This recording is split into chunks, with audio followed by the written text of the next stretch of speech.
ನಮ್ಮ ತೆಂಗು ಸೀಮೆಯ ಗಣೇಶನ ದರ್ಶನವನ್ನು ಪದ್ಮಭೂಷಣ ವರನಟ ಡಾಕ್ಟರ್ ರಾಜ್ಕುಮಾರ್ ಅವರು ತಿಪ್ಟೂರಿಗೆ ಭೇಟಿ ನೀಡಿದಂತ ಸಾಕಷ್ಟು ಸಂದರ್ಭಗಳಲ್ಲಿ ತಪ್ಪದೆ ಸತ್ಯಗಣಪತಿ ದರ್ಶನವನ್ನ ಪಡೆಯುತ್ತಾ ಇದ್ರು.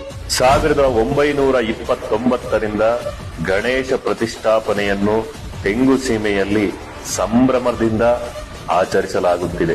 ಸುಮಾರು 1 ತಿಂಗಳ ಕಠಿಣ ಶ್ರಮದ ಫಲವಾಗಿ ನಮ್ಮ ಕಲ್ಪತರು ಗಣೇಶ ಮೂರ್ತಿಯು ಸಿದ್ಧವಾಗುತ್ತದೆ.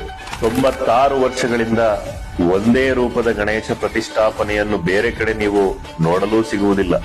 2 ದಿನಗಳ ಕಾಲ ನಡೆಯುವ ಗಣೇಶ ವಿಸರ್ಜನಾ ಜಾತ್ರಾ ಮಹೋತ್ಸವದಲ್ಲಿ ರಂಗು ರಂಗಿನ ಬಣ್ಣದ ವಿದ್ಯುತ್ ದೀಪಾಲಂಕಾರಗಳಿಂದ ಶೃಂಗಾರವಾದ ನಗರ ಅಲ್ಲಲ್ಲಿ ಭಕ್ತಾದಿಗಳಿಂದ ಅನ್ನ ಸಂತರ್ಪಣೆ, ಜಾನಪದ ಕಲಾ ತಂಡಗಳ ಮೆರವಣಿಗೆ, ಕೇರಳದ ಚಂಡೇವಾದ್ಯ, ನಾದಸ್ವರ, ವೀರಗಾಸೆ, ಅಮ್ಯೂಸ್ಮೆಂಟ್ ಪಾರ್ಕ್ ಆಟಗಳು, ಯುವಕ ಯುವತಿಯರ ಅಚ್ಚುಮೆಚ್ಚಿನ ಡಿಜೆ, ಸಿಡಿಮದ್ದಿನ ಅಮೋಘ ಪ್ರದರ್ಶನ ಇವೆಲ್ಲವೂ ನಮ್ಮ ಜಾತ್ರೆಯ ಪ್ರಮುಖ ಆಕರ್ಷಣೆ.